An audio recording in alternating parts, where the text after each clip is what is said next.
Right, how's it going, everybody? This is Ismortah, and this morning I'll be during my board game stream going to be showing you some cue with dropping a knife. Munchkin Critical Role.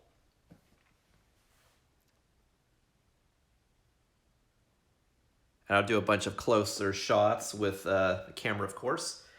So yeah, this is going to be unboxing. I just got this game. This game just released a couple weeks ago, which is super hard to get, regardless what channel you're using. I've been very fortunate when I was able to get it. So yeah, I'll be doing a unboxing, let you know what's in the game. Then we're going to go a run through of how to play the game and check out some of the cool cards inside and what makes it unique. So before I get started, I'm just going to check the connection. All right, we're good to go.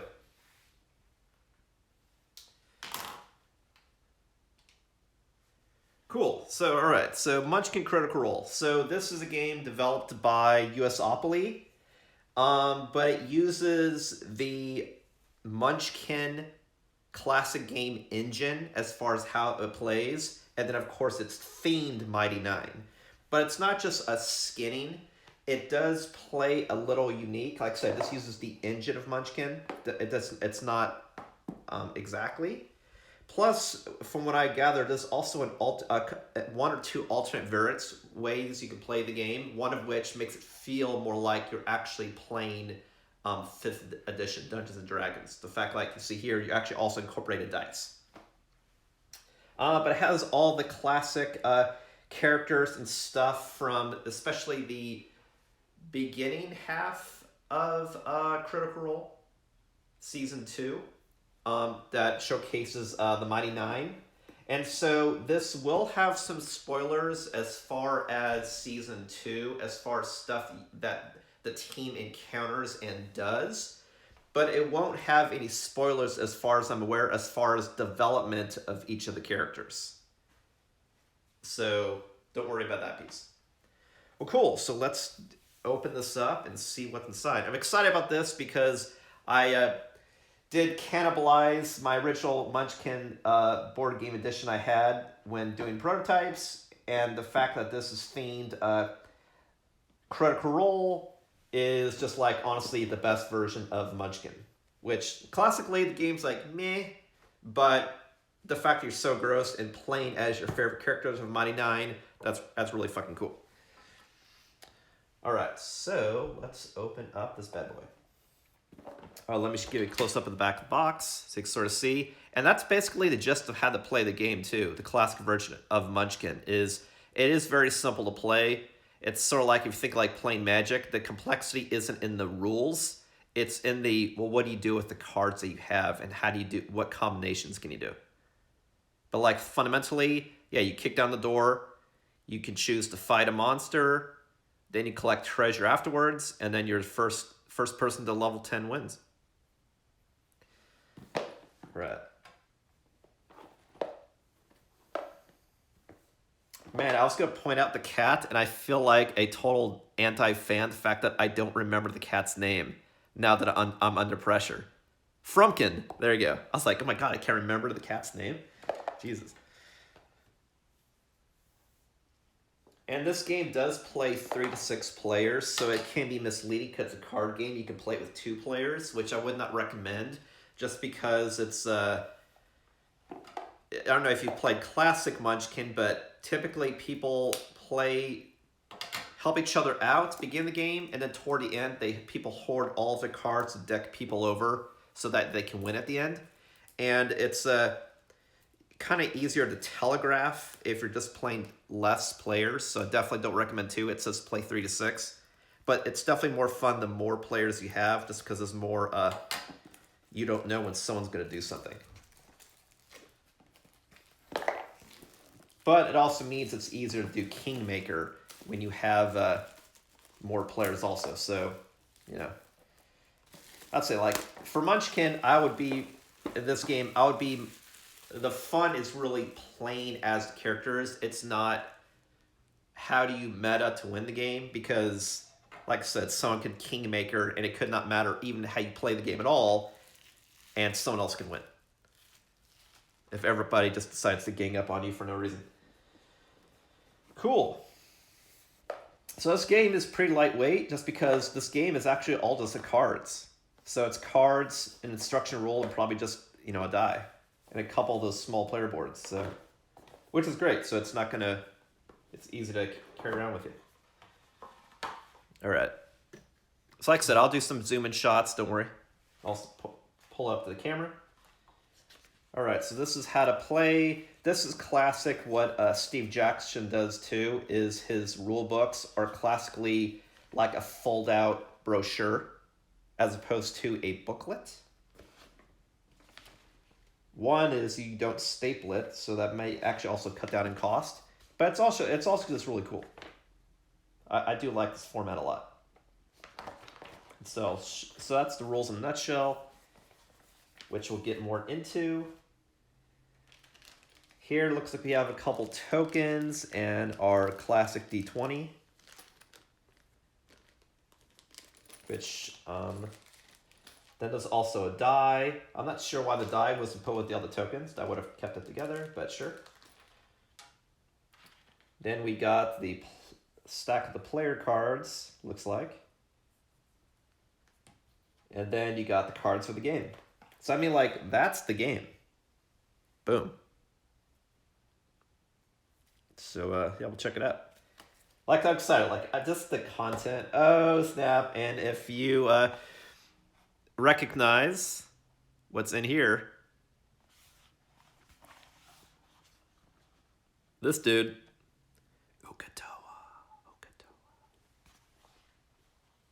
awesome. I'm already soaking in the theme like a sponge. Very exciting. All right, so let's do tokens first because it's easiest. See what they're all about.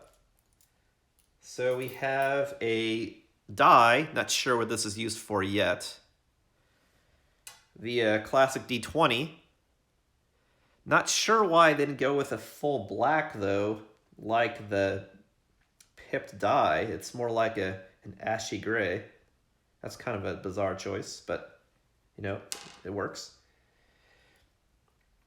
Then we have counters. And they're yellow, but you also notice that they're see-through, transparent. The reason why that is, because I'm sure that these counters is what's used to denote where you are on your character board. So you could say whether you're a 1 or a 2, and still be able to read if it's a 1 or a 2. And that's one of the classic flaws that honestly a lot of board games do poorly, is how you denote where you are in a tracker. You actually are covering up the number you're trying to read, and that's bad game design. Sorry guys, it is. Games like Fury of Dracula does it well. The fact that it made a hole on like the influence tracker, so you can see how close Dracula is, but you can see the number. But this is even better, because this way you know what you're covering up, where your power is, but at the same time, you can see through and read the damn number. So, tokens, good design. An ashy gray for the D20.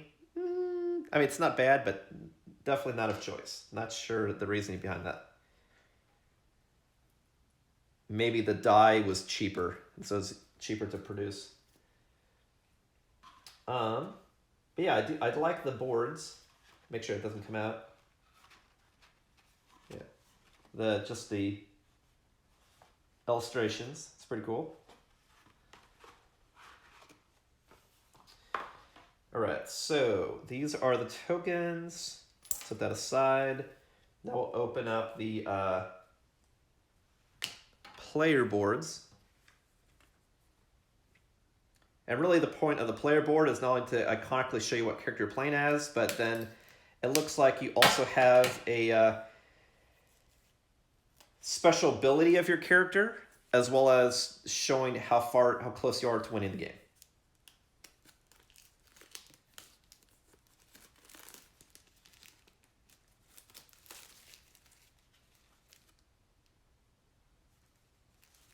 Oh, what's interesting too is the cards look like they're also double-sided. Huh, I wonder what the point of that is. Oh.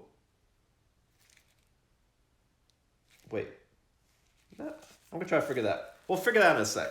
But I'll show you stuff first. Maybe it will be revealed. All right, so I'll show up one at a time. So you got characters from all the Mighty Nine. 1, 2, 3, 4, 5, 6, 7. Wait, 1, 2, 3, 4, 5, 6, 7.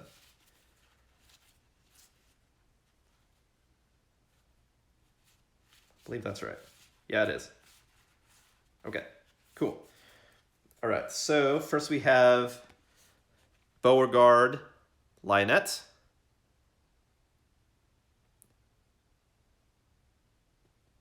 And her quote is, "Sorry for choking you with my stick."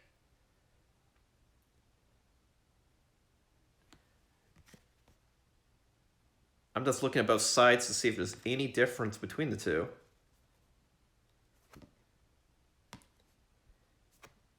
It looks like both sides of the cards just have a different quote and a different picture, but otherwise you have the same abilities, same sex and race and affiliation. Yeah, it looks like that's the only difference. But anyway, here's the other picture. I think I can punch Ghost now. And her ability is Extract Aspects. You may discard 2 cards in combat in order to gain this combat bonus from one of them for this turn. All right, next up we got Caduceus Clay. Things die, some come back. Or so I should read all the stuff just so you know, in case you can't read it. Sorry about that. She is a female human and is Way of the Cobalt Soul.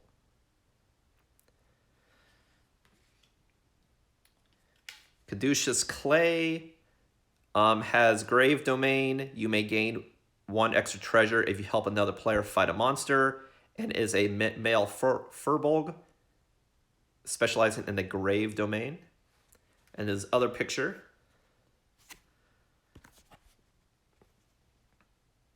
it's better to have somebody's word broken than to have no word at all. Boom.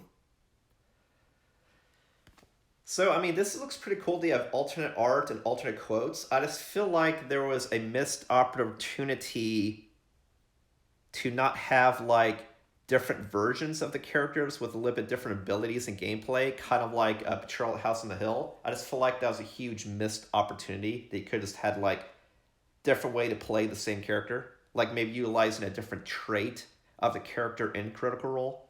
So cool art, cool quotes. I just feel like a missed gameplay opportunity there that would have just been an easy change words. But anywho.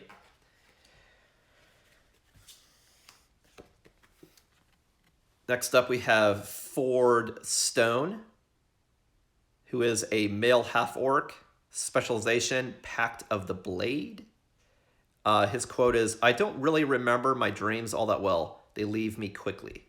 And his ability is Hexblade. You may discard a 1-hand item from your hand during combat to gain its combat bonus, even if you don't have any empty hand. I'm sorry, even if you don't have an empty hand. If you win the combat, you may draw that card instead of your treasure card. And then his other picture and quote, "I don't have to do things in the way they were done to me." Alrighty. Next up we have Jester Levore. She is a female tiefling specializing in the trickery domain. Her quote is, "We're a group, you guys." And her ability is Trickery Domain. When you are in combat, you may discard 3 cards from your hand to change the value of 1 bonus or 1 monster modifier from positive to negative or vice versa. And then alternate picture. Yes, that's a good quote. "I'm asking you to open your heart to chaos." Yes, good stuff. All right. Then we have not. Sorry, let me check. Oh, actually, I think I do see one cool thing in here. I believe that our art that you see just shows actually does show progression of the character with different armor types throughout the story. Is actually what it is, and their quote at that different point in the series. Because I see like there is like different armor as they progress, different gear, different abilities. The reason why I say that in particular, as you'll see here in a sec. And just a disclaimer that this card does have obvious spoilers, so if you do not want to see this, definitely stop watching the video right now. And I'll give you 5 seconds. Again, the back of this card does contain obvious spoilers. All right, so this is Not the Brave, who is a female goblin that is an arcane trickster. And her quote is, "Chemistry's good, baby, but killing's better." And her ability is Drinking Solution. Anytime a helper other than you draws a treasure, he may also draw one treasure card. Okay, so like I said, the opportunity was that they did show progression of the character at a different point in the story and have a different quote. I just feel like with progression, they could have also had a different ability also you could do. But I know if you introduce more abilities, that's more gameplay balancing, and that's probably harder to balance. I just feel like it was a missed opportunity. But what they do is showing progression of the character at a different point in Critical Role. That's pretty cool. All right. And on the other side, same character, we have Veth Branato, who is now a female halfling, still arcane trickster, and still the same Drinking Solution ability. And it says, "I promise I'll be more than just a story." Also a really good quote. Alrighty. Then next up we have Yasha Nadorn. To be honest, I'm probably mispronouncing the last name just because we haven't heard it in a long time. Her last name, we normally just say Yasha, and so I actually don't remember the exact pronunciation. But yeah, she is a female fallen Asmar, and Asmar is like a half angel, just like a tiefling is a half demon, if not aware. Path of the Zealot, and quote is, "The trick is to not expect anything in life." And ability, Necrotic Shroud. You gain a +2 when you do not have a helper. Yeah, Yasha's pretty cool. And then the other side, again, this is so cool because you show like different point in the story and the updated quote where you're at in different part of the story. Is "I do not want to fear anymore." Alrighty. Yeah. Sup and Acaris. Yeah, Yasha is pretty cool. Pretty cool stuff. Alright, and then last one I have is Caleb Widogast. He is a male human specializing in transmutation school. And his quote is, "You shouldn't have killed my cat." Another really famous quote in the show. And his ability is Frumpkin, which I just alluded to on the box, which is, let me get it out. If not aware, this is Frumpkin. Frumpkin is a Fey cat, of which he's able to summon and transform into other types of creatures at will. All right, so Frumpkin, you get a +2 in combat if you have help or are helping someone. And his alternate art, in quote, see, he cleans up a little bit. "What's done is done." Cool, so that is all of the characters. Pretty cool stuff there. Now let me show you, open up the cards, go through it, and then we'll get into how to play the game, and maybe just an example showing you an example of how you do a turn. Not an example game, because I can't play by myself, but just like an example how you would do a turn, which is pretty, again, self-explanatory. This is basically what you do during a turn. So, like I said, the most fun about this game isn't necessarily the complex gameplay or anything, because it's easy for people to screw with each other. It's more just having fun playing as the character. And that's why I really wanted to get this game, because the original Munchkin, I'm sorry, it's like, hey, I'm going to play as a warrior. Who gives a fuck? But if you're saying like, hey man, I'm going to play as Yasha, you know, then all of a sudden it becomes really cool. Which is true. It's all about the immersion. And knowing how to open these stacks cards. All right. So I already like to feel these cards because they're not as, they don't have the girth of like a poker card, but they're not as small as like one of the Legion upgrade cards for Star Wars Legion. It's sort of like a hybrid in between. So I really like to feel, because like it's easy to fit in your hand. It's not like you're going like, oh shit, I have a card, or wait, where's my card? Little, like it's just little dude. I like it. All right, so here's the first stack of cards. So typically in the game, you drop all the cards, which also helps. Yeah, it's great. But you typically, god damn. Here I said these cards are hard, they're easier to hold, but Jesus Christ, they're like very slippery. That's probably just because of the finish on it. But holy crap, that was crazy. All right, so typically in the game, for any game of Munchkin, you have what's called a treasure card, and you have what's called a card for like knocking down the door. Like I said, we'll get into the rules here in a sec. You basically have two types of cards. You have cards that are for combat, and then card that you encounter something, and cards that you get something. So you see the treasure bag, looks like you get, and this what represents knocking down the door, which is probably a trademark phrase with Munchkin for an encounter. All right, so, but we're just going to take a look at, actually, you know what? I'll divide up into two different stacks right quick. We'll do doors, and then we'll do treasures. They're probably called something else, but that's what it is in a nutshell. Encounter, what you do, what you get. All right, let's open up the other stack.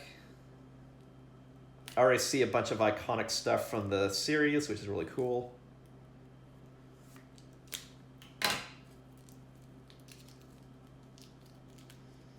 And if interested in watching Critical Role Season 2, I do also, that's one of the streamers I do host. And the show is streamed Thursdays, 7 p.m. Pacific time. So if following my central schedule, it would be 9 o'clock central. All right. All right, I'm just organizing, like I said, those two different card types right quick. And then we'll just show you all the cards up close.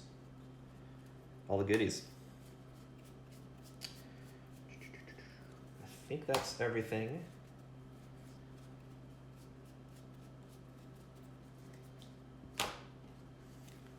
Okay, so what I'll show you first are the, what I call the encounter cards, which I'm probably butchering it.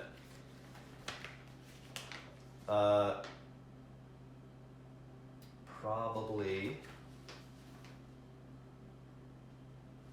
But you know what? We'll get into gameplay later, so I'm not gonna. It's weird there isn't what's in the box. Normally, every game tells you what's in the box. That's very interesting. This tells you how to play with graphics, which is cool, but not what is in the box. Interesting. Unless I'm missing it. Anyway, we'll get to that later. All right, so let me show you the goods. All right, so they're basically the same stack size. You have a little bit more of the knocking down the door cards. Then treasures. But that's basically the game. You have these 2 stacks cards. All right, so we got a bunch of monsters and items. And again, this might have some spoilers, but they'll have no context unless you know the story. But it's pretty iconic for what stuff you see. All right, so we have Sharnai, the Prism Sage.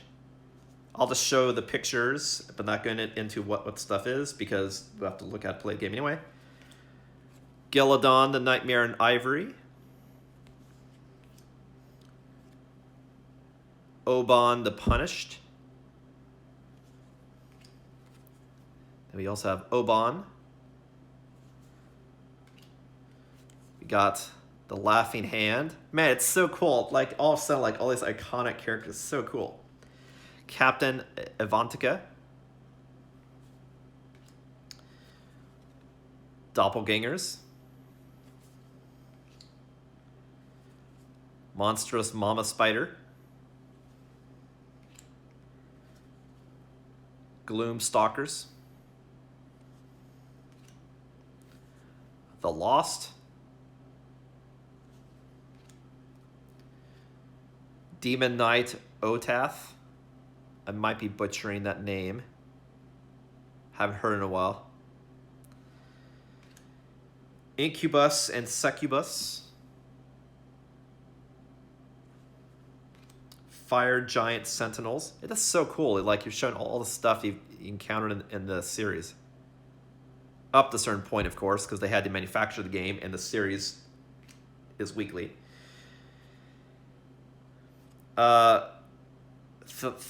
Thalassius, probably butchering that.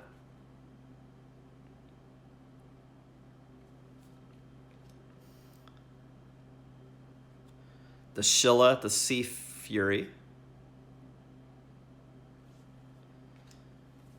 Got a Hydra.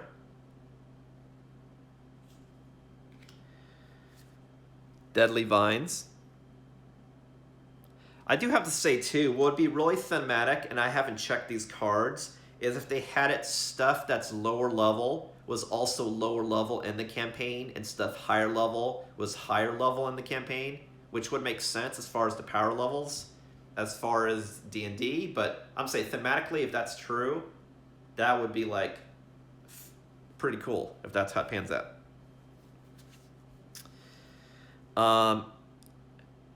Man, I'm going to butcher this name. I don't remember how to say that. Algar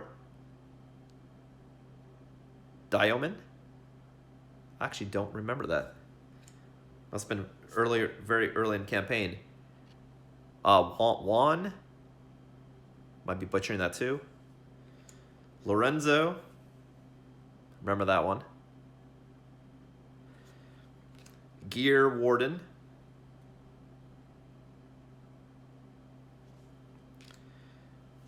Mirrors.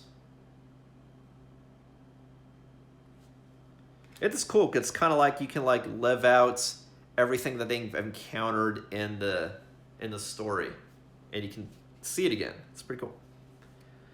That's why I was a fan. Let's say all about the immersion. Venom Troll. Like I said, the gameplay is okay, but that's it. It's fun, but it's the immersion is what's cool. Bandits. Sith Duther. Man, I don't remember how to say that. The Cube. Gelatinous Cube. Hill Giant.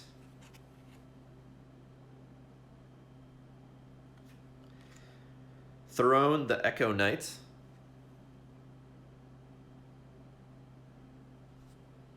High Richter Procene, probably butchering the name. Rug of Smothering. Classic D&D item. Phase Spider.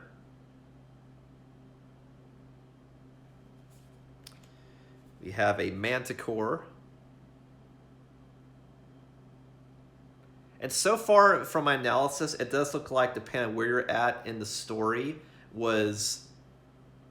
So like stuff that's earlier level, it looks like it is following chronologically the story. So that's pretty cool. It's kind of seemed that way. It would have been appropriate, but it does look like that's what was done. So that's cool.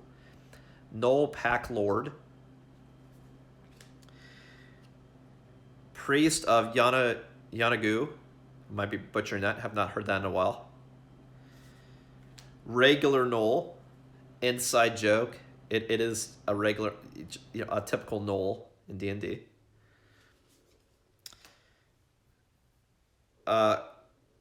Kylir, the Devil Toad.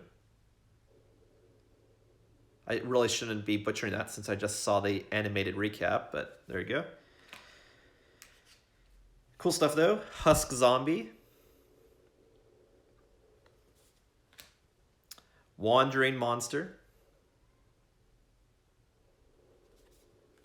Like I said, I'm not getting into really in the gameplay. I'm just showing you what's cool and basically how to play the game.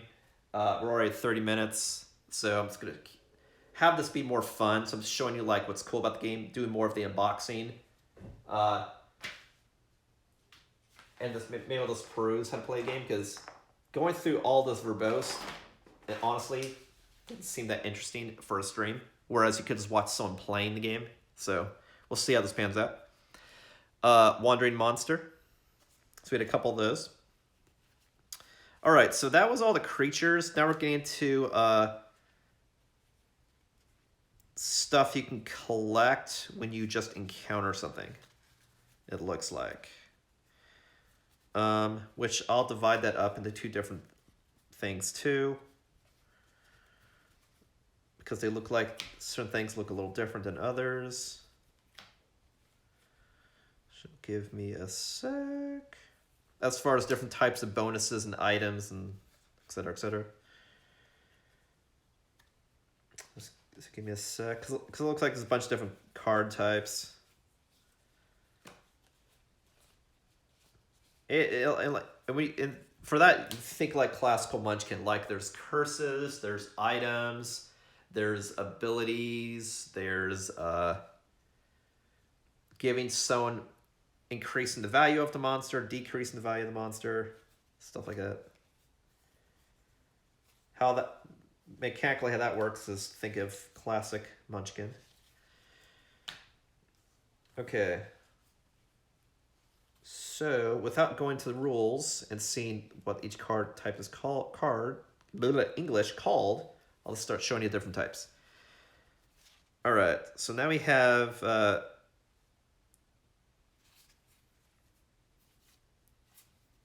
this look like events. So we have a heist.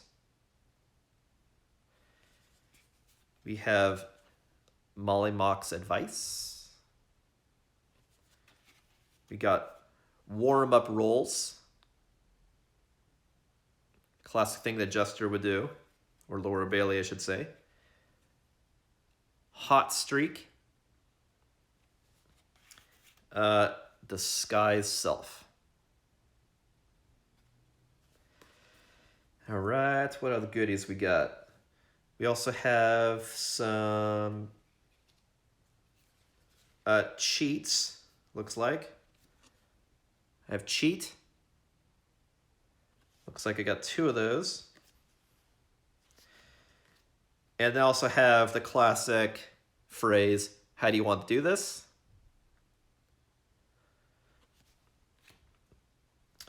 Then we have, looks like, bonuses to the monster or negatives.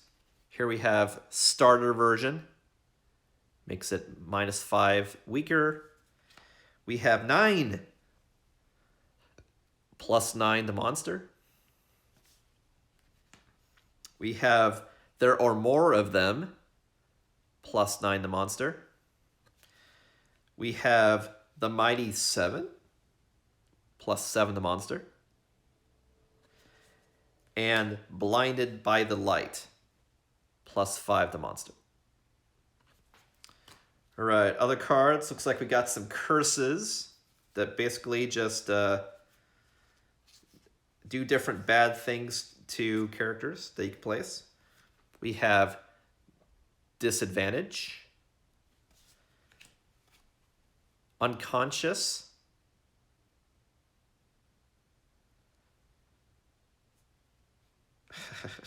wow. Without going into that picture I just showed, wow, that was really appropriate. Taken, Forsaken by your patron. Man, it just really, man, I'm telling you, like, it just, seeing the different scenes in the show put together as cards is so cool. Such cool nostalgia. It's just like what I liked about, honestly, my favorite things of playing Star Wars Rebellion is the whole nostalgia of episodes 4, 5, and 6, all at your fingertips that you're playing with. And if you get the expansion, also Rogue One. It is the fun. Always check for traps. Change of heart. Career change.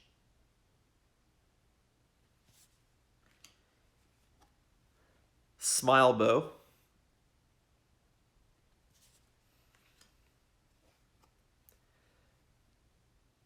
Natural ones. We all love those.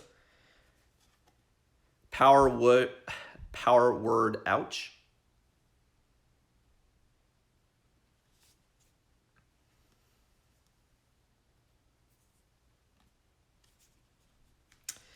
Shopping trip.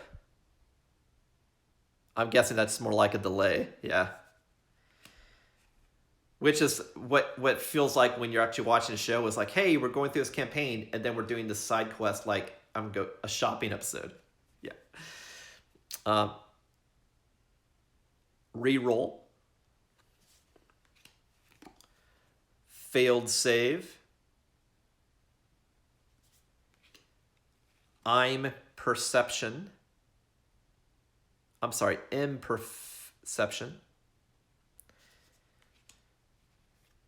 Shot in the butt. And piracy. Man, thematically, tasty treat. All right, and we're still going through those kick down the door cards. All right, so now we have some, looks like different drives, which have different, certain thing in the game. Which I'm guessing is like the opposite of curses, the different bonuses you give to your characters. So we have Redemption. Again, I'm not going through the details of the cards. I'm just showing you what's in it. Unboxing, just showing you what's in the box. Another Redemption. So we have 3 redemptions total. So multiple players can have redemption at the same time. We have 3 different Vengeance. Not 3 different, 3 copies of it, sorry. We have 3 Freedom.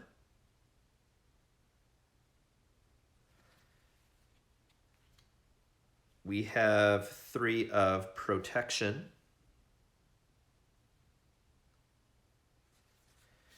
And only 2 Driven, which is weird. Why only 2?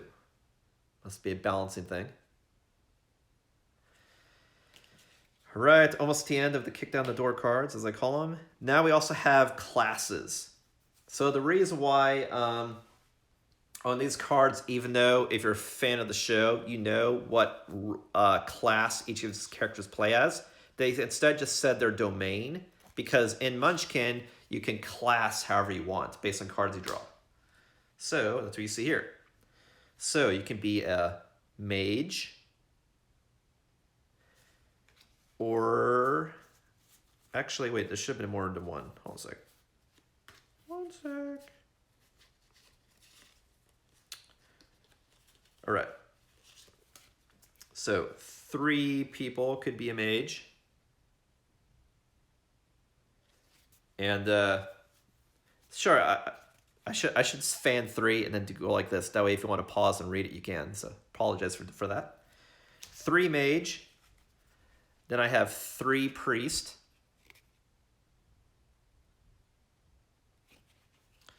And then we have 3 rogue.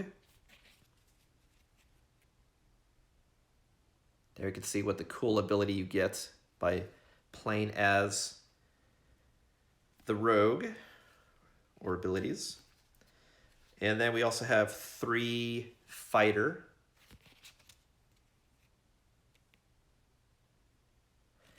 And lastly, 2 critical role. Get my critical role. Boom. All right, so that's all the kick down the door cards. Huge stack of stuff that gets stuff to improve your character or dick over other people. All right, then we have the treasures. So for the treasures, they're either items that give you bonuses or special abilities, etc., etc. And then treasures are also worth, if you haven't played Munchkin before, different gold values, which then you could turn in gold for classically for levels.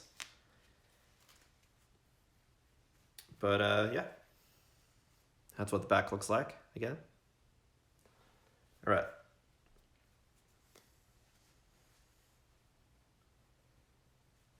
Yeah, now that I'm looking at time though, because I don't want this to be a super long stream, I think I might just finish showing you the rest of the cards and just have this be just a classic unboxing. And maybe for another episode, I can go through the rules just because I don't want this to be a super long stream. And maybe I want to be prepared so I can show you really cool examples of this. So I might table the how to play, just have this be an unboxing. Okay?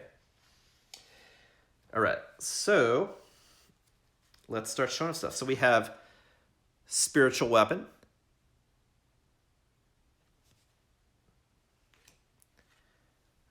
Flask of perpetual booze.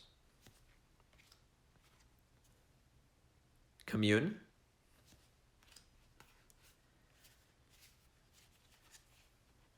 The anvil. Spar. Steal a level.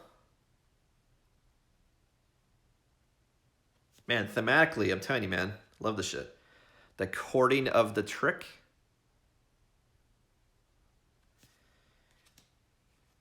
Dagger of denial. Eldritch blast. Sword of fathoms. Summer's Dance Scimitar.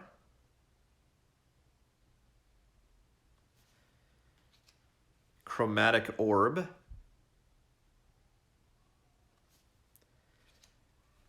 Glove of Blasting. But like I said, that's a pretty cool idea. Like I said, I'm going to keep this as an unboxing. Maybe I'll do another stream in the future that shows like gameplay. That'd be cool. A quick how to play.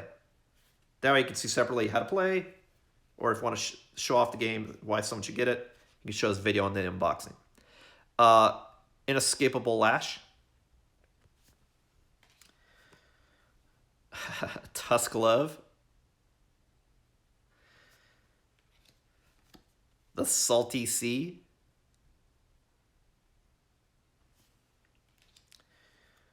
Golden Gods.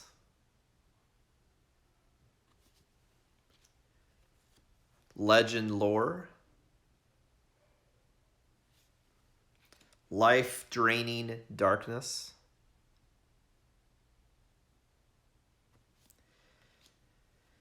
Level 9.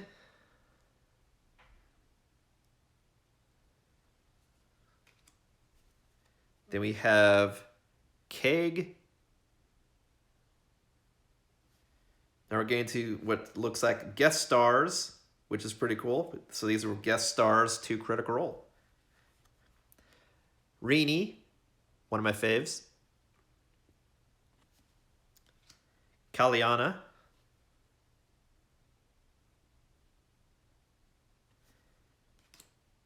I'm going to probably butcher this. Nila? Forgot the pronunciation. Remember the character, forgot the pronunciation. Shakasta, another fan favorite. Orly.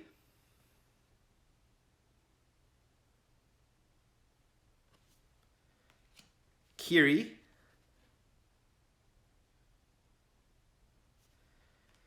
Captain Adela.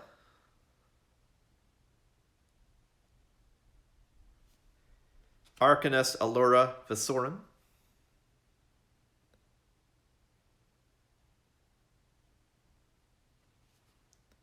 Expositor Dyron.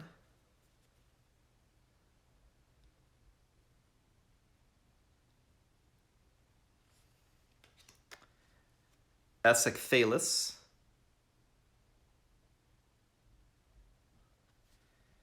The Ruby of the Sea.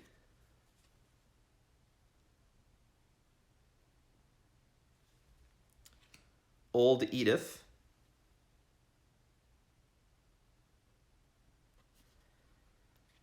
Pumat Soul.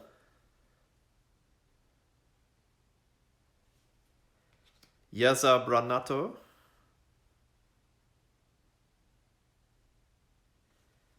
Yasha Uranus.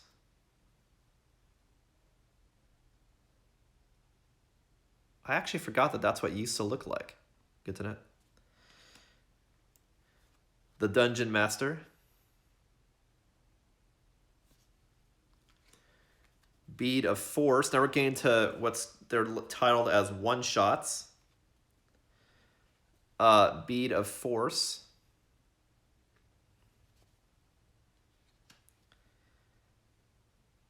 Periapt of Wound Closure.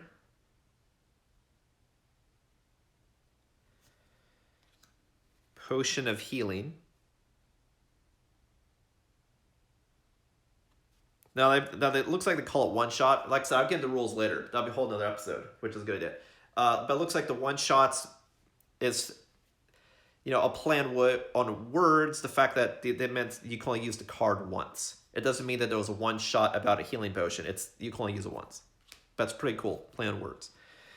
Potion of Giant Strength. Pocket Bacon. Pistol.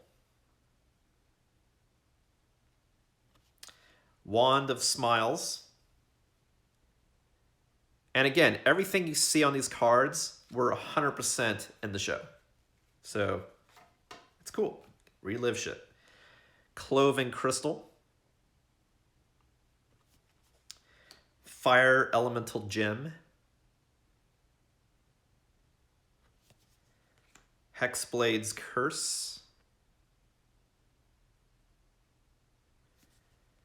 Mage Hand.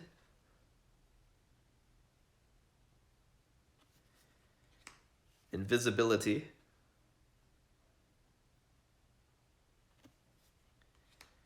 Greater Restoration. Purity of Body. Fragment of Possibility.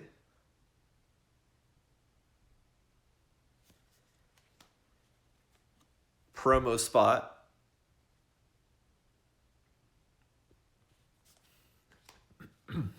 Dust of Deliciousness.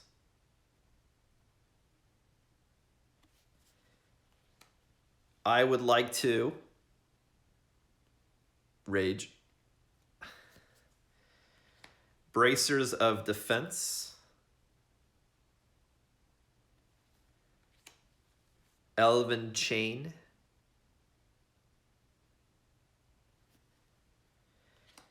Tusked Breastplates.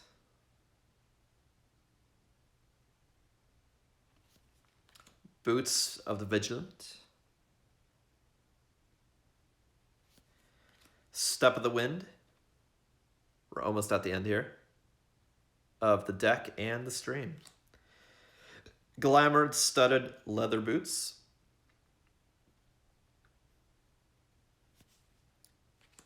Uncanny Dodge. Goggles of Night Vision. I almost said Googles. Amulet of Proof Against Detection and Location.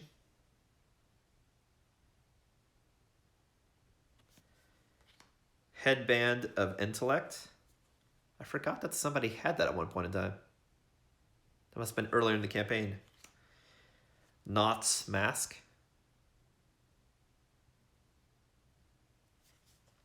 Maelstrom Gloves.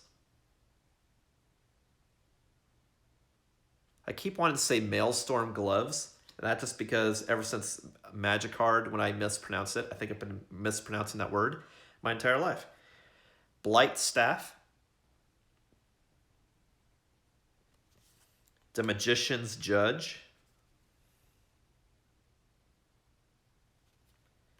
Skin Gorger.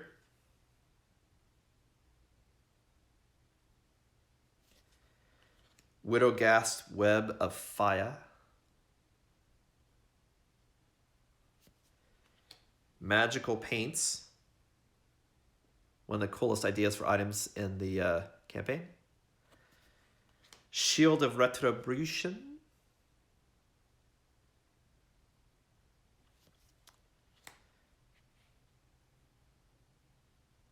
Doeth Var, if I'm pronouncing that correctly. Holy Symbol. And lastly, the Tinker Top Bolt Blaster 1000. Cool, that is all of the cards for the treasures. And that's all the components of the game. So I don't want the stream to go any much longer. But yeah, I'll do an additional stream later to show how to play an example turn. That way you can view that on how to play. And view this if you just want to see all the goodies in the box. Which is all the goodies.